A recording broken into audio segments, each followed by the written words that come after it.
Un jury se prononce officiellement contre Elon Musk dans son procès existentiel contre OpenAI. 70% des Américains déclarent préférer vivre près d'une centrale nucléaire plutôt que d'un centre de données d'IA. Et ChatGPT se connecte directement à votre compte bancaire. Bienvenue dans le résumé quotidien. Je suis votre hôte, Étienne Noumen, ingénieur logiciel diplômé de l'Université Laval, basé à Calgary. Aujourd'hui, nous réalisons l'autopsie forensique de la révolte populiste et de la convergence des modèles ce lundi 18 mai 2026. L'industrie de l'intelligence artificielle gagne devant les tribunaux, mais perd rapidement l'opinion publique. Un jury a officiellement statué contre Elon Musk dans sa tentative de détruire OpenAI, éliminant ainsi un obstacle juridique majeur avant l'introduction en bourse très attendue du laboratoire. Et OpenAI se développe de manière agressive, lançant officiellement une nouvelle fonctionnalité qui connecte ChatGPT directement aux comptes bancaires et d'investissement des utilisateurs via Plaid. Cependant,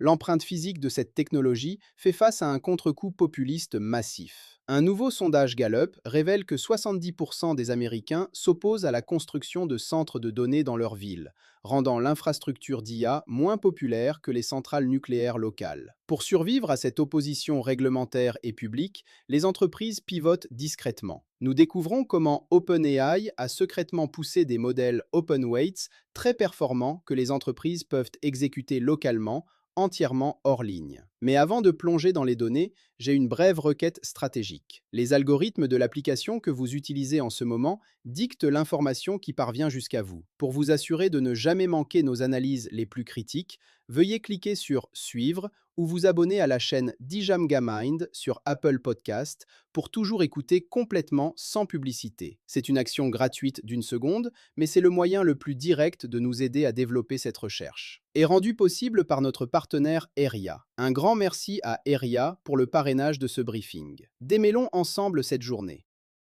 Si on imagine, juste une seconde, une foule en colère sur Internet qui se met à insulter, à démolir complètement un chef-d'œuvre de Claude Monet, vieux d'un siècle. Ouais, avec une agressivité vraiment inouïe. Exactement. Et tout ça pour une seule et unique raison. Ces gens sont intimement persuadés de combattre une intelligence artificielle. C'est fou. On est le 18 mai 2026, et c'est littéralement l'année où la haine aveugle de la machine a poussé l'humanité enfin à rejeter son propre génie historique. Je suis vraiment ravie de me plonger là-dedans aujourd'hui. C'est une entrée en matière assez frappante. Mais ça capture parfaitement l'essence du paradoxe qu'on traverse actuellement. En tant qu'analyste des droits numériques, on observe une dissonance cognitive totale à l'échelle mondiale. C'est clair. D'un côté, la technologie atteint enfin une véritable échelle pour les entreprises. Et de l'autre, elle subit un rejet public d'une violence inédite, quoi. Un rejet qui n'est plus seulement théorique sur Internet, mais vraiment physique. Ok, décortiquons ça. Parce que pour comprendre comment cette industrie tente de survivre et de pivoter vers une utilité pratique, il faut d'abord analyser cette fameuse réaction épidermique. Ouais, il faut remonter à la source. L'incident avec la peinture de Monet, c'est pas sorti de nulle part. C'est l'artiste numérique SHL0MS qui a orchestré ce quiage sur le réseau X. Ah oui, c'était magistral. Il a posté une image en disant genre que c'était généré par un algorithme pour imiter le style impressionniste et il a juste demandé des critiques. Et là, la mécanique des réseaux sociaux a fait le reste. La meute s'est complètement lâchée. Mais totalement, les commentaires pluvaient pour dénoncer une, je cite, bouillie sans émotion. Aïe. Des gens disséquaient avec un sérieux absolu la gestion catastrophique des reflets sur l'eau ou le manque flagrant de profondeur. Ils y voyaient une froideur mathématique. Sauf que le petit détail qu'ils ignoraient, Sauf que l'image, c'était une véritable photographie d'une authentique toile des nymphéas de Monet, peinte vers 1915, quoi. Il y avait absolument 0 pixel artificiel. ce qui est fascinant ici, c'est l'illustration parfaite d'une aversion pavlovienne. Ce fameux Monet-Gate, ça corrobore des études sociologiques très sérieuses. Ah ouais, les trucs en Norvège, c'est ça? C'est ça, des recherches norvégiennes de 2024. Les résultats montraient déjà que, lors de tests en aveugle, les gens préféraient souvent l'art généré par des algorithmes. La composition mathématique plaît à l'œil en fait. D'accord, mais dès qu'ils savent que c'est une machine... Dès l'instant où l'étiquette IA est posée sur l'œuvre, paf, un biais cognitif ultra intense s'active. Le jugement esthétique s'effondre, c'est remplacé par un rejet moral, pur et simple. En fait, c'est l'équivalent d'un test de Turing inversé. Exactement. L'humanité échoue à reconnaître son propre génie juste parce qu'on a suggéré la présence de la machine. Le mot IA lui-même est devenu radioactif. Totalement radioactif. Mais là où ça transforme cette anecdote culturelle en un problème géopolitique majeur, c'est que ce rejet de la bouillie numérique a quitté Internet pour atterrir dans le monde physique. Ouais, le béton, les câbles. Voilà, l'infrastructure est perçue comme un parasite. Si on regarde le dernier sondage Gallup, les chiffres sont dingues. 70% des Américains s'opposent catégoriquement à la construction de centres de données IA près de chez eux. C'est un chiffre massif. Pour donner une perspective à quiconque nous écoute, c'est un taux de rejet supérieur à celui des centrales nucléaires locales. C'est fou de se dire ça, moins populaire que le nucléaire? Ah ouais. 7 personnes sur 10. Et cette colère, elle sort des tableurs. On a vu Eric Schmidt, l'ancien patron de Google. Ah oui, la remise de diplôme. Ouais, il s'est fait copieusement huer pendant son discours universitaire. Une figure tutélaire de la Silicon Valley qui se fait rejeter par la nouvelle génération, c'est un symbole fort. Il faut dire que ce n'est pas qu'une peur abstraite des robots, hein. C'est très matériel. Ce rejet rassemble d'ailleurs des spectres politiques totalement opposés. La gauche et la droite main dans la main? Absolument.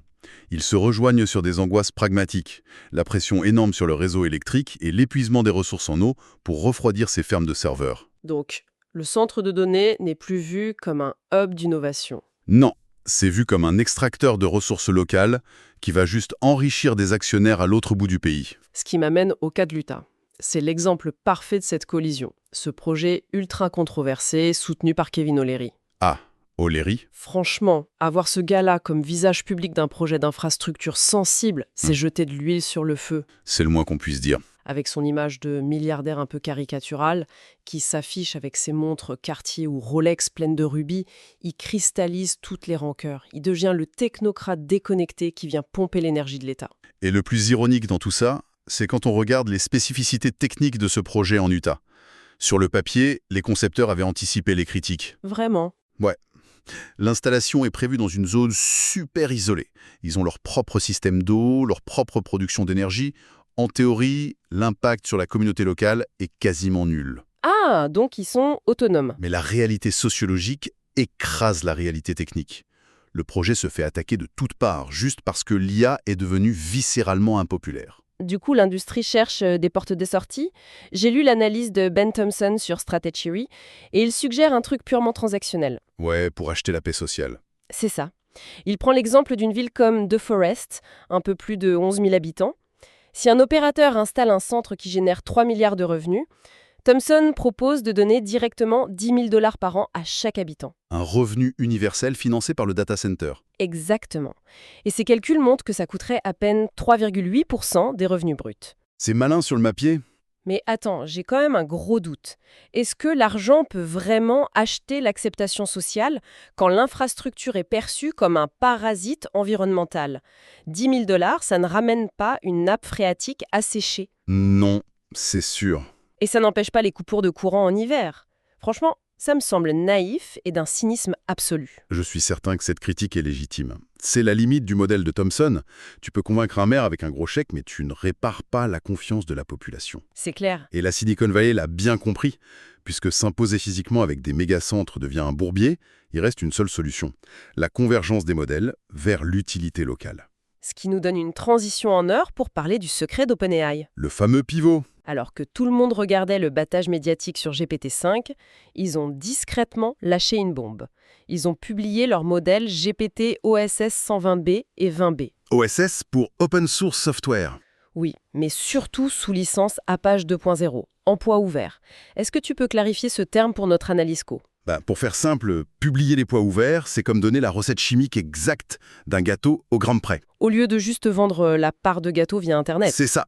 N'importe quelle entreprise peut prendre cette recette et faire tourner le modèle sur ses propres machines, sans demander la permission. Et les specs sont dingues. Le 20B, il tourne sur un ordi portable vieux de 5 ans avec 16 Go de RAM.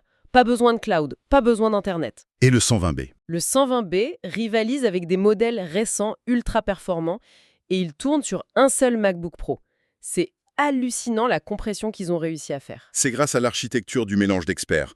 Au lieu d'allumer tout le cerveau du modèle pour une question simple, le système dirige la requête uniquement vers le bout de code spécialisé. Ça économise une puissance folle. On passe du bunker de béton hyper énergivore au petit logiciel fursif sur le PC d'un employé. Et c'est un mouvement stratégique de génie. OpenAI sait très bien que l'avenir n'est pas que dans le cloud centralisé. Les grandes entreprises, surtout celles soumises à de grosses réglementations, refusent catégoriquement d'envoyer leurs données sur le cloud. Oui, sécurité oblige. Les organisations très réglementées refusent d'envoyer leurs données dans le cloud. Elles exigent un contrôle total. Et cela nous amène à une réalité fondamentale du marché actuel. When even OpenAI realizes that enterprises demand total control over their data and need to run models locally to meet security requirements, it is clear that deploying AI requires serious management infrastructure. We want to thank our sponsor, AI Aria, for making today's briefing possible.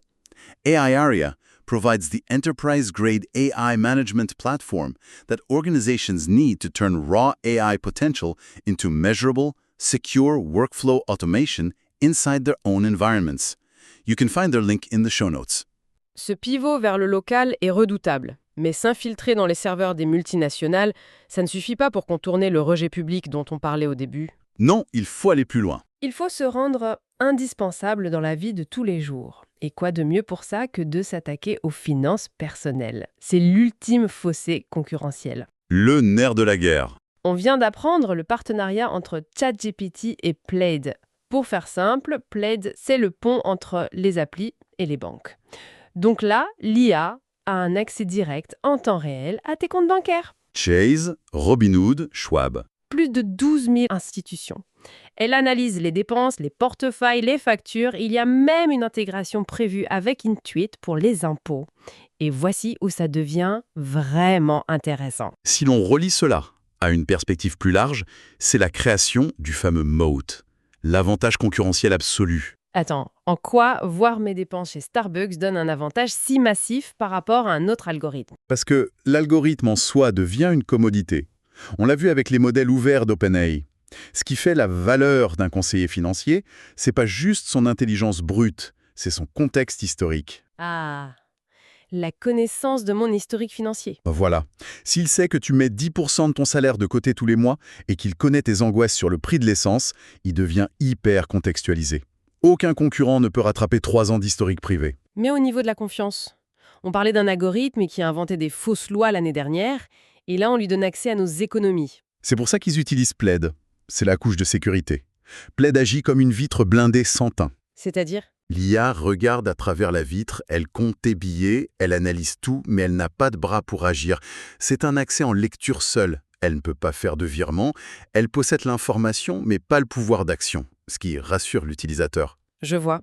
L'observation sans le danger de la manipulation directe. Et c'est fou, parce que pendant qu'on parle de cette infiltration totale dans nos vies, la machine capitaliste autour de l'IA, elle, trace sa route sans aucun frein. Elle est littéralement inarrêtable. Regarde la décision de justice d'aujourd'hui.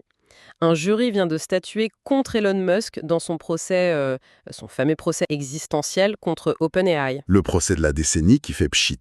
Totalement. Et tu sais pourquoi il a perdu? Sur un détail technique, non? Même pas. Un débat philosophique sur le danger de l'IA. Il a juste déposé sa plainte trop tard. Le délai de prescription est passé. C'est presque ironique.